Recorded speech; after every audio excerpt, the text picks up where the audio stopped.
Hello guys, ഈ കൊടും ചൂടത്ത് ഒരു കുളി പാസ്സാക്കാന്ന് വിചാരിച്ച് പോകുന്ന കാഴ്ചയാണ് നിങ്ങളിപ്പോൾ കണ്ടുകൊണ്ടിരിക്കുന്നത്. കുറച്ച് നല്ല പൂക്കൾ കണ്ടാൽ അപ്പോൾ ഫോട്ടോ എടുക്കാൻ വേണ്ടി ചാടി ഇറങ്ങുന്ന കൂട്ടുകാർ നിങ്ങൾക്കുമില്ലേ? സന്ദീപിന് കുറച്ച് ഫോട്ടോയും എടുത്ത് വിതുര ഐസറിന് തൊട്ട് മുമ്പായി കാണുന്ന ഈ ക്ഷേത്രത്തിൻ്റെ ആർച്ചിലൂടെ വേണം നമുക്ക് വെള്ളച്ചാട്ടത്തിലൂടെ എത്തിപ്പെടാൻ. ഈ കാണുന്നിടത്ത് വണ്ടി സേഫായിട്ട് പാർക്ക് ചെയ്യുക. അവിടെ നിന്ന് റൈറ്റ് സൈഡ് ഈ കാണുന്ന പാലത്തിൻ്റെ അടിയിലൂടെ വേണം നമുക്ക് പോകാൻ. ഏകദേശം 1 കിലോമീറ്റർ കാടിലൂടെയുള്ള യാത്രയുണ്ട്.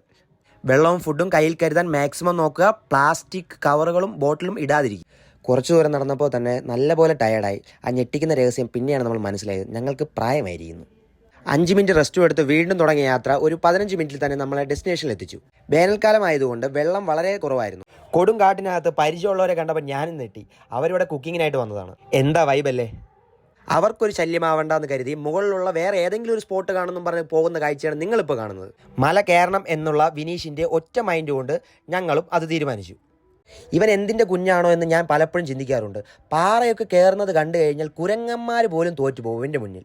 ആരുടെയും സഹായമില്ലാതെ ഒറ്റയ്ക്ക് കയറുമെന്ന് പറയുന്ന അബ്ദുവിനെയാണ് നിങ്ങളിപ്പോൾ കാണുന്നത്. എന്തൊക്കെ കഴപ്പുകളാണെന്നല്ലേ നിങ്ങളിപ്പോൾ ചിന്തിക്കുന്നത്? ഞങ്ങളങ്ങനെയാണ്. ആ പാറയിടുക്കിലെ വെള്ളം എന്നെ ശരിക്കും ഞെട്ടിച്ചു. കാണുമ്പോൾ ചെറിയ സ്ഥലമാണെന്നുണ്ടെങ്കിലും അവിടെ നല്ല ആഴമുണ്ട്. ഏകദേശം 2 അടി പൊക്കം അവിടെ ആഴമുണ്ട്. ഇതാണ് പറയുന്നത്, നമ്മളെ പരിചയമില്ലാത്ത ഇടത്ത് എവിടെ പോയി കഴിഞ്ഞാൽ അവിടെ മസ്റ്റായിട്ടും അവിടുത്തെ ആഴം അളക്കുക. അല്ലാതെ ഒരു കാരണവശാലും അവിടെ ഇറങ്ങാനേ നിൽക്കരുത്.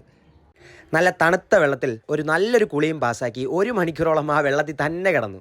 ഇതാണ് നമ്മുടെ ബോഡി ബിൽഡർ അനന്തു. നാട്ടിലെ കൂട്ടുകാരുമായുള്ള യാത്ര വളരെ സന്തോഷം തരുന്ന ഒന്ന് തന്നെയാണ്. എത്ര വിഷമമുള്ള സിറ്റുവേഷൻ ആണെന്നുണ്ടെങ്കിൽ കൂടിയും നമ്മളെ ഇഷ്ടപ്പെടുന്നവർ നമ്മുടെ കൂടെ ഉണ്ടെന്നുണ്ടെങ്കിൽ അതെപ്പോഴും വളരെ സന്തോഷം തരുന്ന ഒരു കാര്യം തന്നെയാണ്. പിന്നെ എല്ലാം വട്ടന്മാരാണെന്നുണ്ടെങ്കിൽ പിന്നെ പറയേണ്ട കാര്യമില്ലല്ലോ. അപ്പോൾ നെക്സ്റ്റ് ടൈം കൂടുതൽ മെമ്പേഴ്സുമായി ഫുഡ് കുക്ക് ചെയ്യണം എന്നൊരു പ്ലാനിങ്ങോടെ ഞങ്ങൾ മടങ്ങുന്നു. അപ്പോൾ യാത്രയില്ല.